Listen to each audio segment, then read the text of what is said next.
नमस्कार दोस्तों, आपका स्वागत है आपके अपने चैनल एग्रीकल्चर आईक्यू में। तो दोस्तों, आरआरबी की क्लास आगे बढ़ाते हुए आज क्लास थर्ड है और आज हम स्टार्ट करेंगे फाइनेंशियल अवेयरनेस। ये बहुत इंपॉर्टेंट पार्ट है और इससे डेफिनेटली क्वेश्चन बनते ही हैं। और यहाँ पर 40 मार्क्स का ये क्राइटेरिया है, क्योंकि 40 मार्क्स का जनरली यहाँ पर है, यहाँ पर ये फाइनेंशियल अवेयरनेस। तो ये बहुत इंपॉर्टेंट बन जाता है और कुछ डिफ़िकल्ट टर्म्स हैं यहाँ पर जो बच्चों को यहाँ पर तंग करते हैं, उसको बहुत सिंप्लीफाई वे में चलेंगे यहाँ पर। तो देखते हैं। तो क्लास आगे बढ़ाते हुए, तो क्लास आगे बढ़ाने से पहले guys, agriculture IQ official Telegram channel है जिसमें कि हर पीडीएफ और वीडियो का नोटिफिकेशन आपको वहाँ मिल जाए। साथ ही साथ यहाँ पर क्वेरी रिलेटेड जो एग्जाम है, एग्जाम से रिलेटेड क्वेरी वहाँ पर भी मैं पोस्ट करते रहता हूँ। तो join the agriculture IQ official channel today.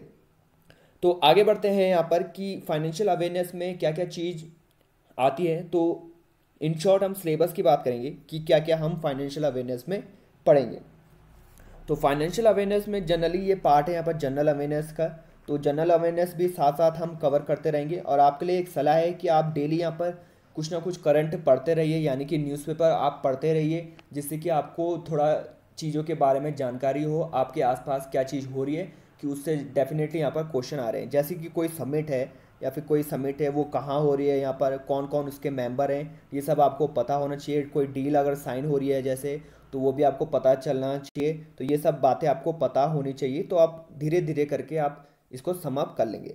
तो पहले हम पढ़ेंगे यहाँ पर फाइनेंस, फिर हम देखेंगे यहाँ पर इंपॉर्टेंट फाइनेंशियल टर्म्स कौन कौन सी है यहाँ पर, फिर हम देखेंगे हमारा जो इंडियन फाइनेंशियल सिस्टम है वो कैसा है यहाँ पर, फिर हम देखेंगे इंडियन इकोनॉमी, हमारी अर्थव्यवस्था क्या है, उसमें क्या क्या चीज़ें, ये बहुत ही बेसिक से हम डिटेल में जाएंगे यहाँ पर। फिर हम देखेंगे structure and function of RBI. RBI जो है यहाँ पर जो सेंट्रल बैंक है, उसके हम फंक्शन देखेंगे, स्ट्रक्चर देखेंगे, कब यहाँ पर स्टैब्लिश हुआ, यहाँ पर कौन कौन से यहाँ पर स्लोगन क्या है उसका, वो चिन्ह क्या है, ये सब अब बातें हम देखेंगे यहाँ पर। उसके बाद हम बैंकिंग सिस्टम पढ़ेंगे। तो बैंकिंग सिस्टम में कितने यहाँ पर बैंक है, यहाँ पर सबके बारे में हम डिटेल जाएंगे कि स्टेट बैंक ऑफ इंडिया का पुराना नाम क्या है और वो कब इस्टेब्लिश हुआ था। RBI similarly Punjab national bank कितने के साथ ये मर्ज हुआ है, कौन सी इसकी पोजीशन है यहाँ पर, तो ये सब बातें हम देखेंगे। फिर हम सब्सिडेरीज की बातें करेंगे, आरबीआई की जो अंदर की जो ब्रांचेज हैं उनके बारे में जानेंगे। यहाँ पर balance of trade and balance of payment हम जानेंगे, यहाँ पर क्या होता है।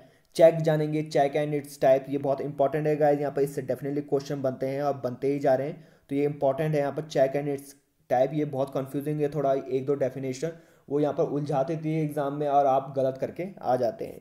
आगे हम बात करेंगे यहाँ पर इलेक्ट्रॉल बॉन्ड्स क्या होते हैं, यहाँ पर इंपॉर्टेंट बैंकिंग टर्मिनोलॉजी से हम रूबरू होंगे। तो ये सब बातें हम यहाँ पर जनरल अवेयरनेस यानी कि फाइनेंशियल अवेयरनेस की क्लास में हम देखेंगे। तो आज पहला सेशन है, आज मैं बहुत बेसिक से चलूँगा क्योंकि जो जो ये टर्म्स हैं यहाँ पर ये बार बार यूज़ होंगे आगे हमारे लेक्चरों में। तो सबसे पहला है इसका यहाँ पर अभी से निवारण हो जाए, यानी कि अभी से हम इसको यहाँ पर डिटेल में पढ़ लें। तो फाइनेंस की हम बात करेंगे। तो फाइनेंस सिंपली क्या होता है, सिंपल अगर मैं भाषा में बताऊं कि आपका अगर पैसा है, आप रोजगार हो, आप एम्प्लॉयर हो, यहाँ पर आपके पास अगर पैसा आ रहा है, आप उसको मैनेज कैसे कर रहे हो, उस मनी को आप अपने खर्चे सेविंग कैसे कर रहे हो, तो वो सारा आ जाएगा आपका फाइनेंस में। अब इसी का अगर हम मैनेजमेंट करें तो ये हो जाता है यानी फाइनेंशियल मैनेजमेंट। बिजनेस के टर्म्स में हम इसे बोलेंगे यहाँ पर कॉरपोरेशन फाइनेंस और बिजनेस फाइनेंस।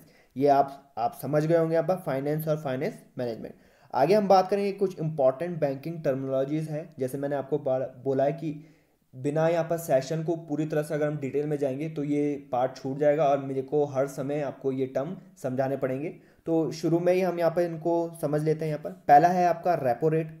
रेपो रेट आप अक्सर सुनते होंगे कि रेपो रेट क्या है। रेपो रेट अगर मैं सिंपली बोलूँ कि यहाँ पर ये है कि जो हमारे बैंक है, यानी कि जो हमारे कॉमर्शियल बैंक है, यानी कि कॉमर्शियल बैंक, तो कॉमर्शियल बैंक में यानी कि state bank of India, Punjab and national bank और जो मेजर मेजर बैंक है हमारे, तो वो अगर जब उनके पास किल्लत हो जाती है पैसों की, यानी कि अगर पैसे कम है यहाँ पर, तो वो बोरो करते हैं इन अ सेंस, यानी कि वो आरबीआई से उधार लेते हैं।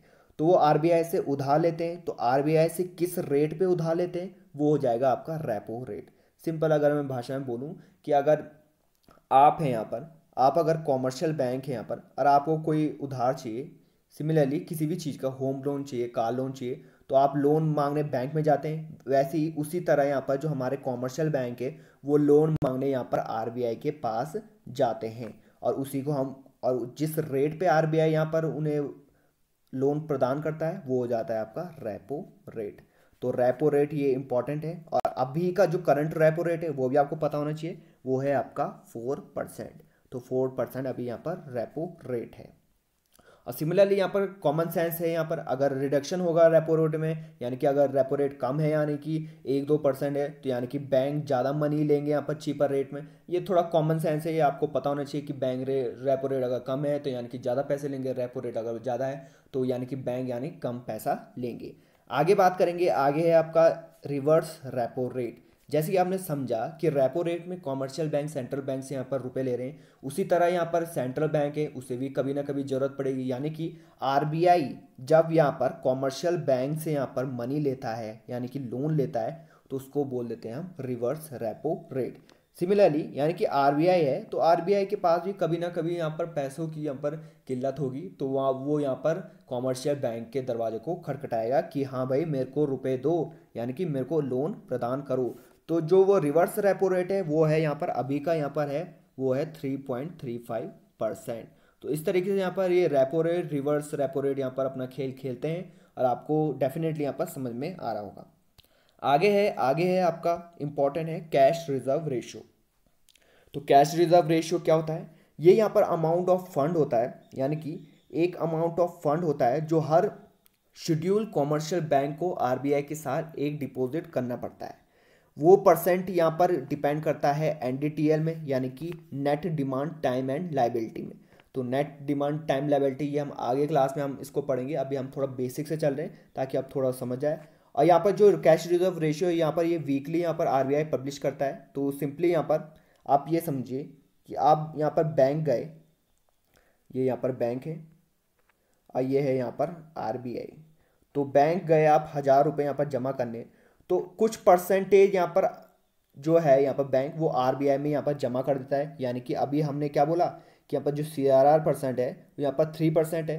3% यानी कि 30 रुपीज़, जो 30 रुपीज़ है वो यहाँ पर आरबीआई में ये जमा कर देता है कॉमर्शियल बैंक। आप आई होप आपको समझ में आ रहा होगा।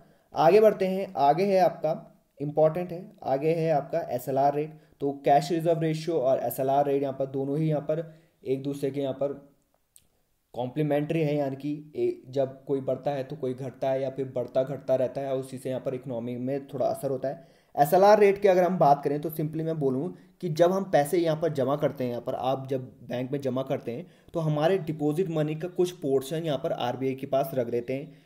तो अब आप यहाँ पर कंफ्यूज हो जाएंगे कि सर आपने कैश रिजर्व रेशियो में भी तो यही बात की थी, पर ये थोड़ा यहाँ पर डिफरेंट है। यहाँ पर ये लिक्विडिटी की फॉर्म में होता है, लिक्विडिटी की फॉर्म में या फिर कैश की रिजर्व फॉर्म में। पर कैश रिजर्व रेशियो में सिर्फ यहाँ पर कैश की फॉर्म में यहाँ पर डिपॉजिट होता है। लिक्विडिटी अगर मैं बोलूँ यानी कि गोल्ड की फॉर्म में या फिर बॉन्ड की फॉर्म में, तो मैं थोड़ा आपको एग्जाम्पल देता हूँ कि आप सिमिलरली यहाँ पर आप है यहाँ पर 1000 रुपये लेके आप गए यहाँ पर बैंक में जमा कराने, तो ये आरबीआई और ये यहाँ पर बीच में कॉमर्शियल बैंक। तो 1000 रुपये लेके जब आप गए तो एसएलआर रेट आपको पता होना चाहिए, अभी है यहाँ पर 18.5%। हम इसको यहाँ पर 20% लेते हैं, यहाँ पर थोड़ी कैलकुलेशन यहाँ पर सही हो जाए। तो कैलकुलेशन के सही होने के बाद तो यानी कि 20 रुपीज़, तो 20 यानी कि 20% यानी कि 20% 1000 में, तो 20 रुपीज़ यहाँ पर अगर हम,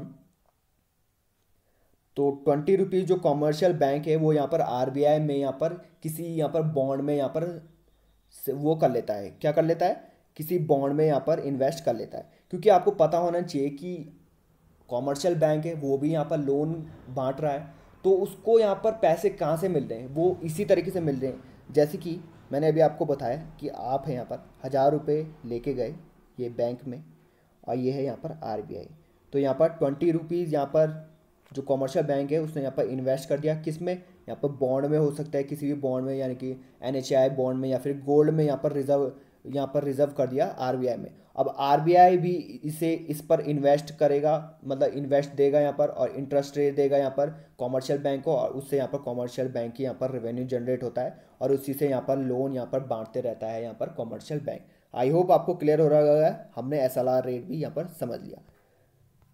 आगे बात करेंगे, आगे है आपका इंपॉर्टेंट है यहाँ पर बैंक रेट। तो बैंक रेट को अगर हम बोलूँ तो बैंक रेट को यहाँ पर डिस्काउंट रेट बोलते हैं, और ये बैंक रेट ही अभी का यहाँ पर रेपो रेट होता है। कैसे होता है मैं आपको समझाता हूँ। बैंक रेट यहाँ पर इंटरेस्ट रेट होता है, जिसमें कि जो सेंट्रल बैंक है वो मनी देता है डोमेस्टिक बैंक को, किस फॉर्म में, वेरी शॉर्ट टर्म लोन की फॉर्म में। तो आप यहाँ पर थोड़ा कंफ्यूज हो जाएंगे कि ये रेपो रेट ही है या फिर बैंक रेट ही है। तो बैंक रेट ही मैंने क्या बोला, तो बैंक रेट यहाँ पर डेफिनेटली दो चीज़ों के लिए यहाँ पर होता है, एक पेनल्टी यहाँ पर के लिए, ये मैं आपको आगे समझाऊंगा आगे वीडियो में, और यहाँ पर डिस्काउंट रेट के फॉर्म में यहाँ पर ये यूज़ होता है बैंक रेट। तो बैंक रेट आपने सिंपली क्या समझा कि इंटरेस्ट रेट होता है, सेंट्रल बैंक मनी देता है, यहाँ पर सेंट्रल बैंक यानी कि आरबीआई मनी देता है डोमेस्टिक बैंक को। डोमेस्टिक बैंक कोई भी हो सकते हैं यहाँ पर, commercial bank, small finance bank, payment bank, corporative bank, कोई भी। तो यहाँ पर डोमेस्टिक बैंक को यहाँ पर लोन देता है, वेरी शॉर्ट टर्म लोन यहाँ पर देता है, और किस रेट पे देता है, वो यहाँ पर आपका बैंक रेट। तो इंपॉर्टेंट हमने यहाँ पर समझ लिया, यहाँ पर 4-5 चीज़ें हमने समझ ली, ये हम आगे सम अप करेंगे। तो आगे है आपका इंपॉर्टेंट फिस्कल डेफिसिट। तो फिस्कल डेफिसिट अगर मैं सिंपली यहाँ पर भाषा में बोलूँ, जिस प्रकार आप हैं, तो आपको अगर 1000 रुपये अनवे और आपने 200 यहाँ पर खर्च कर दिए, तो यहाँ पर इन दोनों का यहाँ पर अगर हम माइनस करेंगे यानी कि डिफरेंस लेंगे, तो वो आपका फिस्कल डेफिसिट आ जाए। उसी प्रकार कंट्री में यहाँ पर क्या होता है कि गवर्नमेंट की जो टोटल रेवेन्यू है, मतलब जितना कमाया गवर्नमेंट ने और जितना खर्च किया, वो उसका अगर हम डिफरेंस लेंगे तो वो यहाँ पर फिस्कल डेफिसिट आ जाता है। तो फिस्कल डेफिसिट की कंडीशन कब बनती है यहाँ पर, कि जब सरकार के खर्चे ज़्यादा ही हो रहे हैं और कमाई हो ही नहीं रही है। अब आप पूछेंगे यहाँ पर कि सरकार की कमाई और खर्चे का मतलब सर समझ में नहीं आया, तो मैं बेसिक से आपको समझाता हूँ। क्या होता है यहाँ पर कि यहाँ पर सरकार की कमाई कैसे होती है, तो गवर्नमेंट है, तो गवर्नमेंट की कमाई सिंपली यहाँ पर टैक्स से होती है। बहुत चंक पोर्शन यहाँ पर टैक्स से आता है, यानी कि जो आप इनकम टैक्स देते हैं, यहाँ पर जो कॉर्पोरेट टैक्स होता है, यहाँ पर पेरोल टैक्स होता है, उससे यहाँ पर गवर्नमेंट की जो मेजर है वो रेवेन्यू जनरेट होता है। और चीज़ें भी हैं पर मैं आपको मेजर बता रहा हूँ।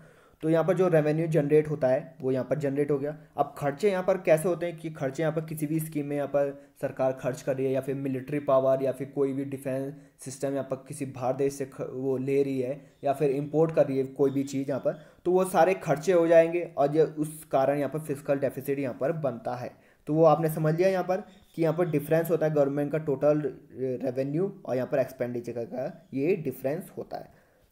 तो आगे बात करेंगे, आगे है आपका इंपॉर्टेंट, वो है यहाँ पर जीडीपी। तो जीडीपी जिसे बोलते हैं ग्रॉस डोमेस्टिक प्रोडक्ट, और ये मेज़र होता है यानी कि जितनी भी सर्विस और गुड्स प्रोड्यूस होता है यहाँ पर कंट्री में ओवर अ स्पेसिफिक पीरियड, यानी कि एक साल में जितनी भी यहाँ पर गुड्स और सर्विस प्रोड्यूस होती है वो आपका आ जाएगा आपका जीडीपी, जिसे हम ग्रॉस डोमेस्टिक प्रोडक्ट भी कहते हैं।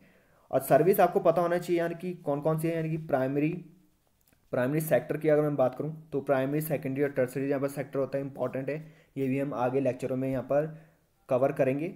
तो आज हमने यहाँ पर क्या क्या सीखा, यहाँ पर जीडीपी सीखी हमने बहुत बेसिक से, यहाँ पर फिस्कल डेफिसिट मैंने आपको समझा दिया, बैंक रेट हमने सीखा यहाँ पर, और हमने एसएलआर रेट सीखा, और हमने यहाँ पर कैश रिजर्व रेशियो सीखा, रिवर्स रेपो रेट सीखा, और हमने यहाँ पर रेपो रेट सीखा। थोड़ा सा मैं आपको समरी दे दूं तो आपको क्या चीज़ें याद होनी चाहिए, ये कभी कभी टकरा जाते हैं क्वेश्चन। तो यानी कि रेपो रेट अभी चल रहा है यहाँ पर 4%, ये आपको पता होना चाहिए। रिवर्स रेपो रेट ये चल रहा है यहाँ पर 3.35, ये आपको पता होना चाहिए। सीआर यानी कि कैश रिजर्व रेशियो ये आपका 3%, ये भी आपको पता होना चाहिए। और एसएलआर यानी कि स्टैच्यूटरी लिक्विडिटी रेशियो ये है 18.5, ये आपको पता होना चाहिए। तो यहाँ पर अब मेन क्वेश्चन होता है, ये तो हमने हमारी थोड़ी बेसिक क्लास थी, तो क्वेश्चन जनरली फाइनेंशियल अवेयरनेस में क्या बनते हैं। सबसे पहले मैं आपको यहाँ पर टेलीग्राम में यहाँ पर आगे यहाँ पर आने वाली वीडियो में एक यहाँ पर पीडीएफ दूंगा जो कि खुद मैंने बनाई है। तो उसमें क्या होगा कि सारे जो एब्रीविएशन है यानी कि CRR, cash reserve ratio, statutory liquid rate, ये ऐसे यहाँ पर एब्रीविएशन यहाँ पर जनरली दी जाएगी। इससे यहाँ पर मेजरली यहाँ पर क्वेश्चन आते हैं, पूछा जा सकता है यहाँ पर कि जैसे एसएलआर है कि एसएलआर में एस का मतलब क्या होता है, स्टैच्यूटरी, यहाँ पर ऑप्शन दे देंगे तो स्टैच्यूटरी आपका सही आंसर हो जाएगा। और यहाँ पर कैसे क्वेश्चन बनते हैं कि चेक से यहाँ पर क्वेश्चन बनते हैं कि बाउंसिंग चेक कौन सा होता है, आपको सिंपली यहाँ पर डेफिनेशन दे दी जाएगी और आपको ऑप्शन में पहचानना है कौन सा यहाँ पर चेक कौन सा है। तो सिंपली यहाँ पर ऐसे क्वेश्चन आते हैं। फिर आते हैं क्वेश्चन यहाँ पर फाइनेंशियल टर्म से यहाँ पर क्वेश्चन आ सकते हैं, जैसे कि हाल ही में क्वेश्चन आया था कि स्टेट बैंक ऑफ इंडिया है यानी कि एसबीआई है, उसका पुराना नाम क्या है। तो आप देख सकते हैं कैसे कैसे क्वेश्चन आ रहे हैं। ये आ सकता है कि इस्टेब्लिश कब हुआ है, ये तो बहुत कॉमन हो गया, ये सब पढ़ते हैं। तो स्टेट बैंक ऑफ इंडिया का पुराना नाम यहाँ पर क्या है, ये लोग कम पढ़ते हैं, यहीं से यहाँ पर क्वेश्चन उठ जाते हैं। तो हम बिल्कुल बेसिक से यहाँ पर चलेंगे। तो मेरी आशा है आपसे कि आप इससे से ज़्यादा इस वीडियो को प्यार दीजिए, तभी मेरे को थोड़ा मोटिवेशन मिलेगा और मैं आगे यहाँ पर चीज़ें यहाँ पर वीडियो बनाता रहूँगा। सो यहाँ पर इससे ज़्यादा से ज़्यादा शेयर करिए। अगर आप यहाँ तक आ गए हैं तो डेफिनेटली आपको यहाँ पर कुछ ना कुछ हेल्प मिलेगी। तो सब्सक्राइब कर दीजिए चैनल को और यहाँ पर बेल आइकन भी दबा दीजिए। थैंक्स।